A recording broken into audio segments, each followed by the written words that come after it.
조선 역사 속에서 가장 잔혹했던 왕위 찬탈극의 서막을 함께 열어볼까요? 왕이 될 운명을 타고났지만 결국 그 자리에 오르지 못했던 비운의 어린 임금. 그리고 피로 물든 길을 걸어 왕좌를 쟁취하려 했던 한 남자. 과연 그의 선택은 시대의 경랑 속에서 피할 수 없는 것이었을까요? 우리 함께 그 질문의 답을 찾아 떠나보시죠. 저희는 단순히 왕위를 빼앗은 표면적인 이야기에만 머무르지 않을 겁니다. 그 이면에 숨겨진 인물들의 뜨거운 욕망과 당시 시대의 복잡한 배경, 역사가 미처 기록하지 못한 인간적인 고뇌와 비극을 깊이 있게 탐구해보려 합니다. 오늘날에도 여전히 유효한 권력의 본질에 대한 질문을 던지며 여러분의 지적 호기심과 감정적인 몰입을 이끌어낼 것이라고 생각합니다. 화려했던 세종대왕의 시대가 막을 내리고 조선은 이제 거대한 혼란의 그림자가 드리우기 시작했습니다. 태평성대의 뒤편에는 예측할 수 없는 불안감이 마치 짙은 안개처럼 서서히 피어오르고 있었죠. 굳건했던 왕권의 기반이 흔들리며 새로운 격변의 조짐이 곳곳에서 감지되는 시기였습니다. 만백성의 존경을 한몸에 받던 세종대왕께서 병상에 누워 마지막 숨을 거두시던 순간 그의 곁에는 병약한 아들 문종과 굳건한 둘째 아들 수양대군이 어린 손자 단종을 애틋하게 바라보며 서 있었습니다. 어진 임금이었던 문종은 즉위 후에도 병마에 시달리다 안타깝게도 재위 2년 만에 세상을 떠나고 말았습니다. 마치 덧없이 피었다 지는 한떨기 꽃잎처럼 그의 짧은 재위 기간은 조선의 미래에 깊은 먹구름을 드리웠죠. 이제 겨우 12살, 어린 나이에 단종이 홀로 용상에 앉게 되면서 왕실의 권위는 바람 앞의 등불처럼 위태로워졌습니다. 백성들 사이에서도 어린 임금에 대한 연민과 함께 불안한 기운이 감돌기 시작했고 조정은 어린 왕을 보필한다는 명목 아래 여러 세력의 각축장이 되어버렸죠. 누가 이 위태로운 왕권을 지탱하고 또 누가 흔들 것인가 하는 긴장감이 팽배했습니다. 이러한 혼란 속에서 유달리 존재감을 드러내며 눈에 띄는 인물이 있었으니 바로 세종대왕의 둘째 아들이자 단종에게는 숙부가 되는 수양대군이었습니다. 그는 타고난 무예 실력과 탁월한 지략을 겸비한 그야말로 문무를 겸비한 인재였죠. 훈련장에서 무사들을 직접 지도하며 강력한 카리스마를 뿜어내고 밤늦도록 책을 읽으며 세상을 꿰뚫어보는 지혜를 갈고 닦는 그의 모습은 많은 이들에게 깊은 인상을 남겼습니다. 그의 비범함은 주변에 빠르게 알려지기 시작했고 자연스럽게 그의 내면에 숨겨진 거대한 야심 또한 서서히 모습을 드러내기 시작했습니다. 물론 어린 단종을 보위하려는 충신들도 있었습니다. 영의정 김종서와 좌의정 황보인 같은 원로 대신들은 불안한 왕권을 지키기 위해 어린 임금의 곁을 굳건히 지켰죠. 그들은 마치 매서운 눈빛으로 독수리를 경계하듯 수양대군의 커져가는 영향력을 예의주시하며 혹시 모를 사태에 대비하려는 듯 견제의 끈을 결코 놓지 않았습니다. 궁궐의 어두운 복도를 걸으며 깊은 생각에 잠긴 대신들의 얼굴에는 불안과 긴장감이 역력했습니다. 그들의 발걸음 하나하나에서 나라의 운명을 짊어진 무거운 책임감이 느껴지는 듯했죠. 어린 왕을 둘러싼 권력의 균형은 마치 팽팽한 줄다리기처럼 아슬아슬하게 이어지고 있었습니다. 한쪽에서는 어린 단종을 보호하려는 충심이, 다른 한쪽에서는 거대한 야심이 꿈틀거리고 있었죠. 조선의 역사는 이제 피할 수 없는 경랑 속으로 휘말려 들어가고 있었습니다. 이 불안한 서막은 과연 어떤 비극적인 결말을 향해 치달을까요? 다음 이야기에서는 더욱 격렬해질 권력 다툼의 소용돌이를 자세히 들여다보겠습니다. 조선 왕실을 덮친 불운은 실로 예측 불가능한 폭풍과도 같았죠. 만 백성의 큰 스승이자 태평성대를 이끌었던 세종대왕께서 승하하신 지 채 2년도 되지 않아 병약했던 문종마저 세상을 떠나고 말았습니다. 이제 왕좌에는 겨우 12살 어린 단종이 앉게 되었으니 조정 안팎의 불안감은 이루 말할 수 없었을 겁니다. 마치 거친 파도가 몰아치는 망망대해에 돛대 없는 작은 배 한 척이 홀로 남겨진 형국이었달까요?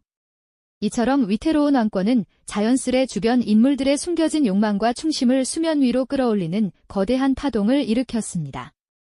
그 중에서도 단연 모두의 이목을 집중시킨 인물은 바로 세종의 둘째 아들이자 어린 단종의 숙부인 수양대군이었습니다.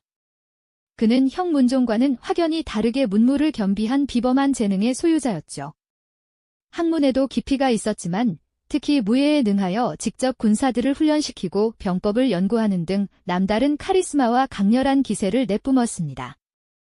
마치 굽이치는 강물처럼 거침없고 압도적인 존재감을 가졌다고 할까요? 왕실의 종친으로서 그가 가질 수 있는 권력과 영향력은 이미 상당한 수준에 이르렀고 그를 따르는 무리 또한 점차 늘어나고 있었습니다. 이러한 상황은 그에게 왕위를 향한 야심을 더욱 키우는 비옥한 토양이 되었을지도 모릅니다. 하지만 어린 왕을 보필하며 나라의 기틀을 굳건히 다잡으려 했던 이들이 있었으니 바로 영의정 황보인과 좌의정 김종서 같은 노련한 원로 대신들이었습니다. 특히 김종서는 북방 개척의 위협을 달성했던 용맹한 맹장이자 세종대왕의 깊은 신임을 받던 충신 중의 충신이었죠. 그는 문종의 유지를 받들어 어린 단종의 든든한 방패막이가 되고자 했습니다. 마치 거대한 노목이 아직 어린 싹을 폭풍으로부터 지켜내려는 듯한 모습이었달까요?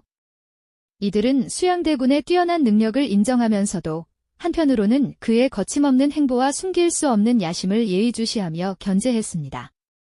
혹여 어린 왕의 뒤에서 권력을 휘두르려 할까 그 가능성을 깊이 우려했던 것입니다. 결국 조선의 조정은 두 개의 거대한 축을 중심으로 움직이기 시작했습니다. 한쪽에는 왕실의 종친으로서 막강한 영향력을 가진 수양대군이, 다른 한쪽에는 문종의 유지를 받든 고명대신 김종서와 황보인이 어린 단종을 중심으로 굳건히 버티고 있었죠. 이들의 대립은 단순한 권력 싸움의 차원을 넘어섰습니다. 어린 왕을 지켜 나라를 안정시키려는 굳건한 충성심과 혼란한 시대를 바로잡겠다며 새로운 질서를 갈망하는 거대한 야망이 팽팽하게 맞서는 형국이었달까요? 숨막히는 긴장감 속에 서로의 수를 읽고 다음 행보를 가늠하는 보이지 않는 전쟁이 이미 시작된 것이었습니다. 이 시기, 왕실의 어른이 부재한 상황에서 여러 종친들이 왕위를 넘보는 불온한 움직임을 보이는 것 또한 왕권의 불안정성을 더욱 부추겼습니다. 수양대군에게는 이러한 혼란이 오히려 자신의 능력을 펼치고 왕위를 향한 정당성을 부여하는 명분으로 작용했을지도 모릅니다. 그는 단순히 왕위를 탐하는 것을 넘어 흔들리는 나라를 바로 세울 적임자는 오직 자신뿐이라는 확신을 가졌을 수 있습니다. 마치 거친 파도가 몰아치는 바다에서 유일하게 나침반을 든 선장만이 배를 이끌 수 있다고 믿는 것처럼 말이죠. 이러한 배경 속에서 수양대군은 자신의 세력을 은밀히 규합하기 시작했습니다. 그에게 동조하는 무인들과 책사들이 하나둘 모여들었죠. 마치 깊은 숲속에서 보이지 않는 뿌리들이 서로 얽히고 설키며 거대한 나무를 지탱하려는 듯한 모습이었습니다. 반면 김종서와 황보인 등 대신들은 어린 단종을 중심으로 조정의 기강을 바로 세우고 왕실 종친들의 사적인 세력 확장을 견제하려 애썼습니다.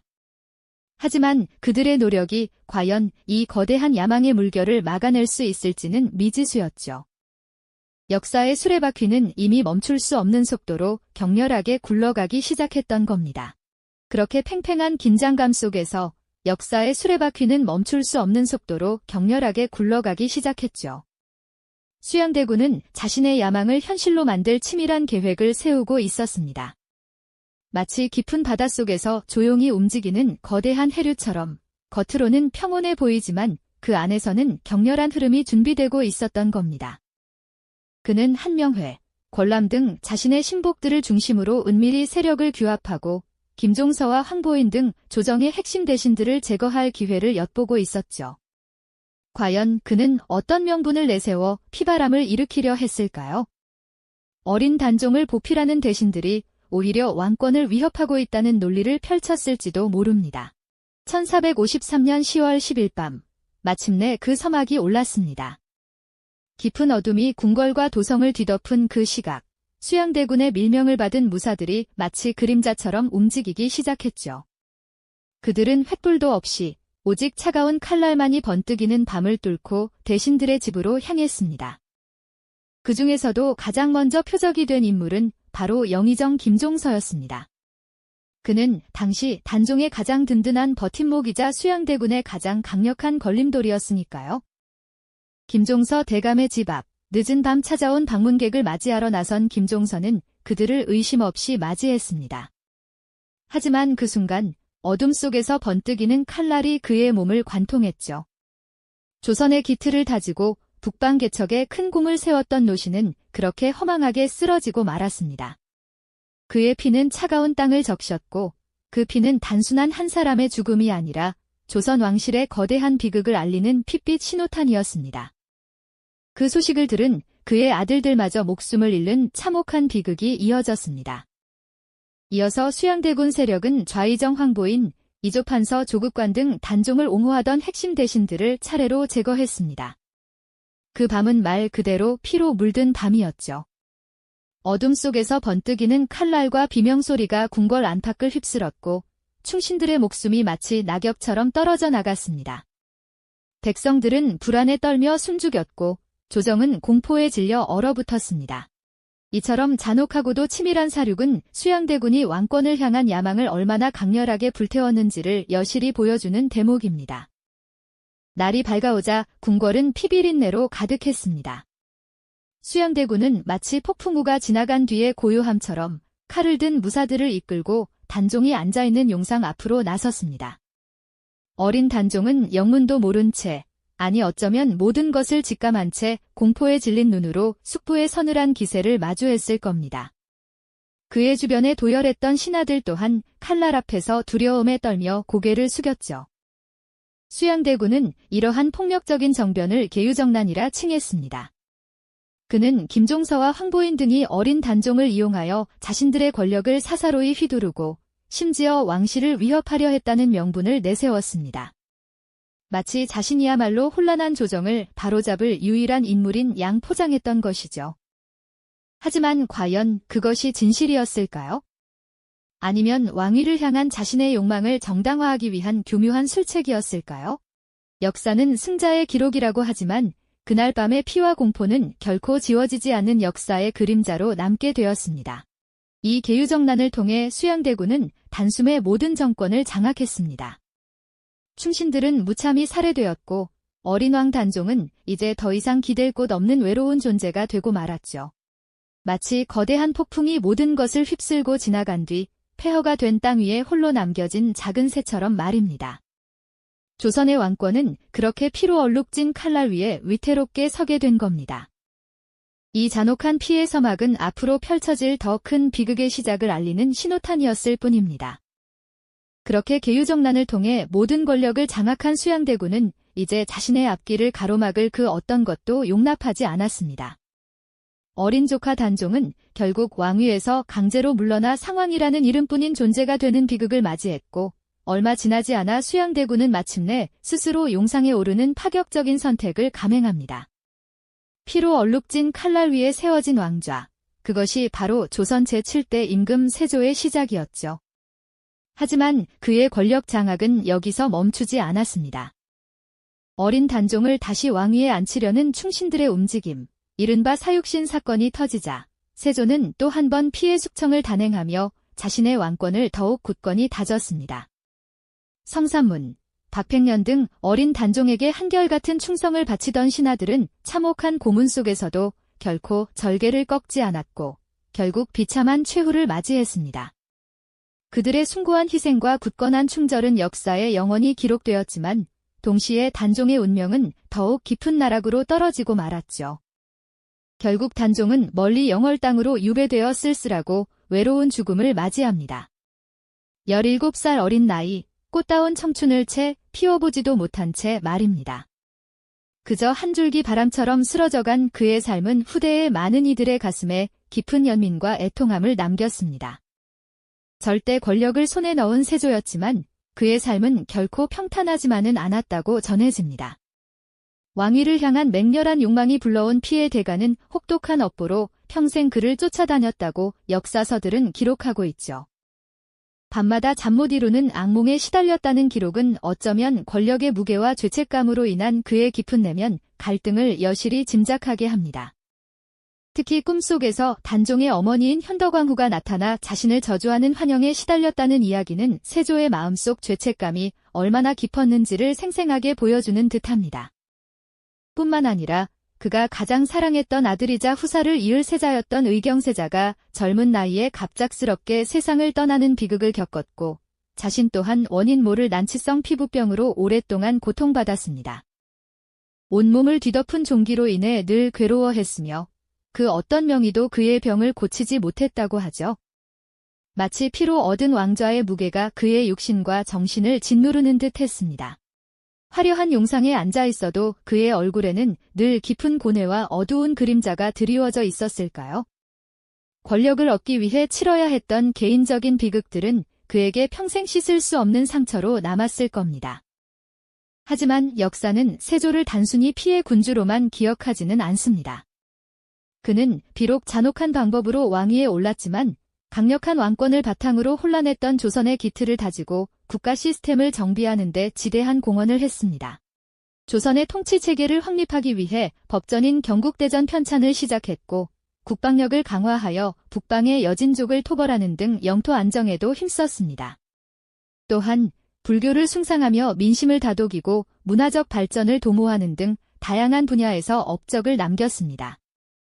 마치 폭풍우가 지나간 뒤 대지를 새롭게 다지듯 그는 강력한 리더십으로 조선을 안정시키고 미래를 위한 굳건한 초석을 놓았으며 그의 통치 기간 동안 조선은 한 단계 더 도약하고 발전할 수 있었던 겁니다.